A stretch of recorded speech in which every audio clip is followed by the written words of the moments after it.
C'est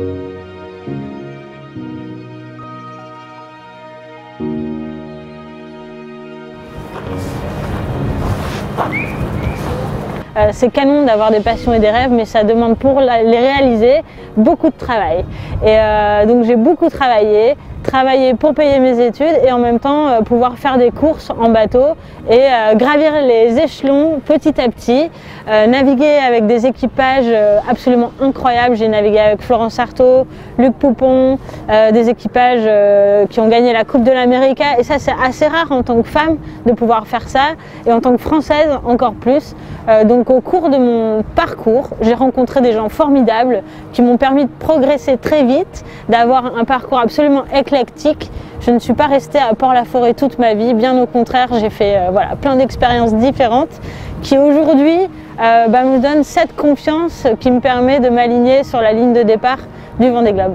Je suis navigatrice professionnelle depuis que j'ai terminé mes études, depuis l'âge de 25 ans. Donc après 5 ans de navigation, plusieurs transatlantiques, il y a à peu près 10 ans on va dire, là j'ai vraiment réalisé que les océans étaient de plus en plus pollués. En fait, j'avais gagné en expérience dans mon métier et donc j'ai pu sortir la tête du bateau et regarder ce qui se passait autour de moi. Évidemment, je regarde la mer quand je navigue, mais je regarde la mer d'une manière d'une compétitrice qui fait de la course et plus concentrée sur mon projet, trouver les budgets, communiquer, régler les voiles. Et là, je maîtrisais ça. Donc j'ai pu m'intéresser à autre chose et me dire, mais oui, là, il faut faire un truc. Il faut que je préserve mon terrain de jeu parce que là, ça commence vraiment à être le bazar. Et du coup, j'ai décidé de créer For My Planet, qui est une association qui vise à la préservation des océans avec 2 axes majeurs, c'est la science et l'éducation. Donc je suis allée voir des scientifiques, je leur ai proposé d'installer des capteurs sur mon bateau pour leur ramener des données sur les océans. Cette idée m'est venue en allant voir Tara, qui est un bateau qu'on ne présente plus, hein, qui prend des données sur les océans, qui invite des scientifiques qui travaillent pour la préservation des océans depuis des années. Et voilà, sur un bateau de course, c'était pas du tout évident de présenter ce projet aux scientifiques parce qu'au départ, ils m'ont considérée comme une navigatrice en compétition qui n'est pas scientifique, qui n'est pas ingénieur et donc qui n'avait aucun intérêt pour eux. Et je leur ai tellement cassé les oreilles pendant 6 mois qu'ils ont finalement accepté que j'installe des capteurs sur mon bateau et de travailler avec moi. Et finalement, maintenant, avec For My Planet, on collabore depuis 10 ans à des programmes européens. On a ramené plus d'1 million de données sur les océans. On a permis d'étalonner un satellite européen qui fait de l'observation. Et le deuxième volet, le volet éducation. Donc très important pour moi de partager mes aventures, de partager ma passion, la chance que j'ai de pouvoir avoir cette force qui me permet de vivre de ma passion et de le partager avec les plus jeunes pour leur peut-être montrer un peu, pas l'exemple, mais leur ouvrir de nouveaux horizons, leur dire que tout est possible et leur donner envie de préserver la nature, les océans évidemment, mais leur terrain de jeu plus proche aussi. Le premier constat, c'est quelque chose de visible à l'œil nu. Je te donne un exemple. Habituellement, il y a 10 ans, quand j'arrivais proche des terres, je sentais l'odeur de la terre, c'était très poétique, tu vois. Je sentais voilà, la force de la terre quand j'arrivais près des terres, c'était vraiment une ambiance particulière. Évidemment, j'ai une carte, je sais où je suis, je vois bien que j'arrive près de la terre. Mais il y avait tout ce côté sensitif et émotionnel qui me marquait vraiment quand j'approchais des côtes. Et depuis 10 ans, le truc qui me marque, c'est la quantité de déchets dans l'eau. En fait, je ne sens plus l'odeur de la terre parce que je suis frappée par tous ces déchets qui sont dans l'eau, qui sont des déchets qui viennent de la terre.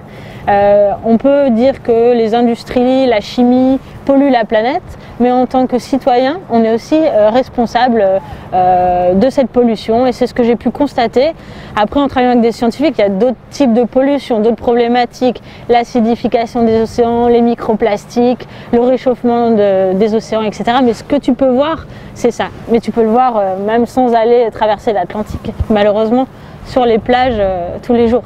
Aujourd'hui, on en prend conscience. On prend conscience qu'on connaît mieux l'espace que les océans. Et même les astronautes commencent à s'intéresser aux océans. Et donc ça, je trouve ça absolument génial. Ça veut dire que les choses vont bouger et vont changer. Il y a énormément de travail. Évidemment, les scientifiques ont besoin de moyens financiers. Et le fait que des navires d'opportunité, parce que c'est comme ça qu'on s'appelle quand on se propose pour aider la science de manière bénévole. Des navires d'opportunité, on en a besoin de plus en plus pour amener des données sur les océans. Le fait qu'on passe parfois 200 jours par an en tant que navigateur professionnel sur l'eau, pour les scientifiques, c'est une aubaine. Le fait qu'on aille se balader dans des endroits où il n'y a personne, quand je vais être dans le sud du Pacifique, le mec le plus proche de moi, ce sera Thomas Pesquet dans l'espace. Donc il n'y a pas un bateau autour de moi, il n'y a pas un être humain autour de moi, et il n'y a donc pas de navires de recherche qui prennent des données à ces endroits-là in situ. On a évidemment les satellites qui prennent des données, mais les satellites ont besoin de données in situ, donc sur place, pour être juste et fiable. Moi, j'ai la particularité de me sentir plus à l'aise au milieu de l'Atlantique que dans la rue, dans n'importe quelle ville, n'importe quel endroit. À la limite, à la montagne, ça se passe à peu près bien, mais il ne faut pas qu'il y ait trop de monde autour de moi. Donc en mer, je me sens en équilibre avec moi-même, au milieu des éléments. Je sais que c'est pas moi qui suis la maîtresse du jeu, que je dois danser avec les éléments, que je dois vivre avec eux, pas contre eux, et que je dois m'adapter. C'est un terrain de jeu où tu dois tout le temps essayer d'anticiper ce qui va passer quand tu manœuvres ton bateau, donc tu es tout le temps à l'écoute de ce qui se passe autour de toi, en train d'observer les fichiers météo pour évaluer la météo, pour pouvoir naviguer en toute quiétude, on va dire. Même si tu affrontes une tempête, tu sais que ça va être très dur, mais quand tu sais que ça va durer que 24 heures, et voilà, la durée est importante. En tout cas, affronter des tempêtes, ça peut faire très peur quand on n'a pas l'habitude, mais moi j'aime ça parce que je me sens vivante et au contact de cette planète, voilà, qui agit, et j'interagis avec elle, et c'est une chance absolument unique. Le travail que je fais avec les enfants, c'est déjà de leur redonner confiance en eux, de savoir pourquoi ils sont là, ce qu'ils ont envie de faire, où ils veulent aller. Et voilà, qu'ils aient conscience de ce qu'ils font de leur vie, de pourquoi ils font ces choix. Et tant que les hommes n'auront pas repris confiance en eux, on ne peut pas leur demander de prendre soin de quelqu'un d'autre, de la planète, de leurs amis, de leur famille. Donc le travail numéro 1, c'est de montrer aux enfants qu'il y a un héros qui existe en chacun d'eux, et ensuite on pourra leur parler de prendre soin des autres ou de la planète. Donc évidemment, il y a la tendance aujourd'hui qui s'est un peu accélérée de prise de conscience des enjeux climatiques, etc. Mais ça n'aura du sens qu'à partir du moment où on valorisera aussi chaque être humain sur cette planète, quelle que soit sa race, son genre, son milieu social. Il faut partir de là pour pouvoir changer le monde et prendre soin de la planète.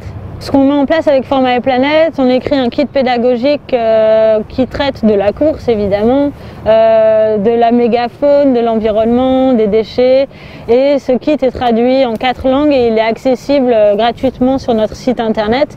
Donc les écoles ou les associations s'approprient le kit et travaillent sur différents sujets avec des professeurs ou des animateurs sociaux. Voilà, chacun se sert de ce kit comme un outil, il est assez complet. Donc nous on n'impose absolument rien, voilà, on met juste ce kit à disposition. Et ensuite, donc pendant la course, chaque jour j'envoie une lettre aux kids, ils ont la possibilité de m'écrire et mon équipe m'envoie quelques infos pendant la course ou répondre directement aux enfants s'ils voient que je suis trop fatiguée pour le faire. Et quand je rentre de course, la première chose que je fais, c'est le tour des écoles jusqu'à ce que je m'écroule. En fait, quand je rentre de course, je suis crevée, mais je tiens absolument à aller voir les enfants qui suivent l'aventure. Donc je me fais 4 écoles par jour pendant une semaine jusqu'à ce que voilà, je dise stop, je reviendrai dans un mois. Mais c'est super important d'aller les voir. Quand tu vois leurs yeux plein d'étoiles parce qu'ils ont vécu la course avec toi, ça leur a inspiré plein de choses. Tu vois, les écoles, elles mettent en place des pièces de théâtre, il y en a qui ont écrit des livres, il y en a qui ont fait des concours dans leur famille pour plus utiliser de plastique. Ça leur inspire tellement de choses. Je trouve ça un outil absolument fabuleux. Quand on voit le nombre d'inscrits sur le Vendée Globe, donc nous sommes 34, et le nombre de bateaux qui portent un message pour les océans, je pense qu'on doit être 5 ou 6. Et ça, c'est absolument nouveau. Donc est-ce que c'est du greenwashing pour des sociétés? Est-ce que c'est une vraie implication avec des projets derrière, etc. Ça m'est complètement égal. Moi, ce qui m'intéresse là, c'est de voir qu'on parle de la préservation de la planète, et ça, c'est vraiment nouveau. Concernant mes partenaires, j'en profite au passage pour dire qu'on n'a pas bouclé le budget, donc si des sociétés nous écoutent et veulent participer au Vendée Globe, c'est encore possible. Mon bateau, on a fait un club de partenaires qui s'appelle Format et Planète, des sociétés, 40 sociétés qui rentrent pour 3 000 € dans le projet, donc c'est absolument rien pour un Vendée Globe, mais ça c'est pas important. Ce qui est important, c'est qu'ils aient les mêmes valeurs que nous dans leur société ou dans leur vie de citoyens, qui portent les mêmes valeurs. On a le département 06 qui a une initiative Green Deal depuis quelques années dont je suis l'ambassadrice, et la société Biotronic qui fabrique des appareillages pour les maladies cardiaques, qui n'est pas spécialement branché écologie. Néanmoins, ça fait réagir les employés de suivre justement le projet de Format et Planète, et ça fait prendre des nouvelles initiatives dans les sociétés. Nous, on aime avoir des partenaires, voilà, qui s'impliquent et qui changent de comportement. On ne peut pas demander à tout le monde d'être parfait, de faire tout parfaitement dès demain. Ça prend du temps, il faut être conscient de ça aussi. Il y a des enjeux économiques. Gérer une société, c'est pas si facile. On ne peut pas mettre tout son budget dans les RSE voilà, au risque de faire faillite. C'est pas le but du jeu. En tout cas, les sociétés changent complètement de vision quant à leur engagement et leur impact sur l'écologie, ça c'est certain. Et d'ailleurs, souvent on me dit, ça m'est égal qu'il y ait le nom de ma société sur ton bateau, garde Format et Planète, parce que ça c'est important pour nous. Et ça c'est plutôt une bonne nouvelle, je trouve. Mon bateau, il a 22 ans, c'est le plus vieux bateau du Vendée Globe. Et on est à fond dans le recycling, upcycling, parce qu'il a fait 6 tours du monde. Donc on n'est pas à fond sur les nouvelles technologies sur le Vendée Globe 2020. Par contre, quand je ferai le Vendée Globe en 2024, on va réfléchir à utiliser des matériaux plus bio, équitables pour la construction du bateau. Parce que la voile est un sport propre une fois qu'on est en mer, parce qu'on n'utilise pas de gasoil, on navigue avec le vent, etc. Mais pour construire le bateau, il y a encore beaucoup d'efforts à faire. Et là, il y a une prise de conscience dans le milieu de la course au large à ce niveau-là depuis 2 ans environ. Et on est en train de créer des collectifs pour réfléchir ensemble avec les architectes, les ingénieurs, les skippers, voilà, les team managers, de comment on pourrait être plus respectueux de l'environnement dès la base de notre activité. C'est-à-dire dès le jour où je vais voir un sponsor à Paris pour trouver un budget, déjà j'y vais comment? J'y vais en train, j'y vais pas en avion, voilà, c'est évident, mais tout ce process, c'est une prise de conscience générale au sein de la course au large. La technologie, moi ça me fait rigoler en général. On pense inventer des choses alors que la nature l'a fait 12 fois mieux que nous depuis des années. Donc on essaie de reproduire des concepts qui existent déjà. Quand on voit un bourdon voler, pourquoi ce bourdon qui est énorme arrive à voler, alors que nous, si on voulait faire un avion qui lui ressemblerait, il ne volerait jamais. Enfin, voilà, c'est des petits exemples qu'il faut toujours rigoler. En tout cas, en course au large, évidemment, la technologie a beaucoup évolué. Maintenant, nos bateaux volent quasiment. Mais on a encore des progrès à faire sur les matériaux qu'on utilise, ça c'est certain. Je pense qu'on ne peut pas imposer le changement.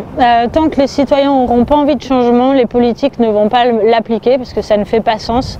Donc c'est vraiment pour moi par le biais de l'éducation. Je sais qu'il y a différents biais de progression et d'évolution, mais avec Format et Planète, je me concentre sur l'éducation et de montrer les effets vertueux du changement. Comme c'est cool d'aller bosser à vélo, de ne pas t'engueuler avec les gens quand tu es dans ta voiture stressé à klaxonner, comme c'est cool d'avoir une bouteille en inox plutôt que de te trimballer un pack de plastique pour boire toute la journée. Et en fait, je trouve que l'écologie, même si on peut employer d'autres termes, en tout cas se comporter en harmonie avec notre planète, c'est tellement sexy que je ne comprends pas pourquoi tout le monde n'a pas encore adhéré à ça. Quand je suis en mer, c'est vrai qu'on perd la notion du temps, on a du mal en fait à savoir quel jour on est, donc on vit avec le cycle du soleil et de la lune si elle est là, plus que par le numéro et le jour, voilà, ça c'est beaucoup moins important. Quand on est en course évidemment, on essaie d'aller le plus vite possible, mais c'est une course aussi avec soi-même plus que contre les autres, pour donner le meilleur de soi-même et arriver le plus vite possible d'un point A à un point B. Tu sais, cette histoire de Covid et de confinement, ça a été bénéfique évidemment pour énormément de personnes qui ont été obligées de s'arrêter et de réaliser que leur mode de vie était peut-être insensé et les rendait malheureux ou malades. et du coup ont changé leur manière de fonctionner. Nous en mer, on est privilégiés parce qu'on n'est pas en contact avec la société, personne ne nous impose rien. Si je veux dormir, enfin les éléments nous imposent un peu leur rythme, mais si je veux dormir, manger, crier, jouer, chanter, je peux le faire quand je veux. Alors qu'à terre, eh ben, on a cette pression sociale qui nous empêche peut-être d'être nous-mêmes et de suivre notre propre rythme, ce qui est quand même super important. S'écouter, et ça demande des temps de pause. Parce que si tu es tout le temps dans l'action, eh ben, tu ne peux pas réaliser qui tu es en fait. Donc même si moi je suis une hyperactive, j'aime bien des temps de pause, comme quand je fais un trajet en train pour traverser la France, ben, j'en profite pour rien faire et juste flâner, réfléchir, avoir des idées. Voilà. J'ai la chance d'avoir des parents qui m'ont toujours laissé faire mes choix de vie, en me conseillant évidemment et en me suivant, en m'encourageant. Mais toute ma vie j'ai vécu mes rêves, mes passions à fond. Et là je vis un rêve en participant au prochain Vendée Globe. Mais c'est vraiment aussi un projet concret, un projet de vie, un métier, une équipe. Donc c'est au-delà d'un rêve parce que ça implique aussi un engagement financier, quelque chose qui va au-delà du rêve, de beaucoup plus concret, moins fun et plus sérieux. Mais j'ai aussi plein de rêves pour la suite. Et avec For My Planet, je réalise aussi le rêve d'essayer de changer le monde. Je pense que depuis l'âge de 10 ans, quand je vendais des petits gâteaux dans la cour de récré, tu sais, pour payer le bus, pour aller visiter des vieux et leur faire des petites animations, j'ai toujours été comme ça, c'est dans mon ADN. Alors si ça peut être contagieux et donner envie aux jeunes, aux kids de faire pareil, ben, c'est génial.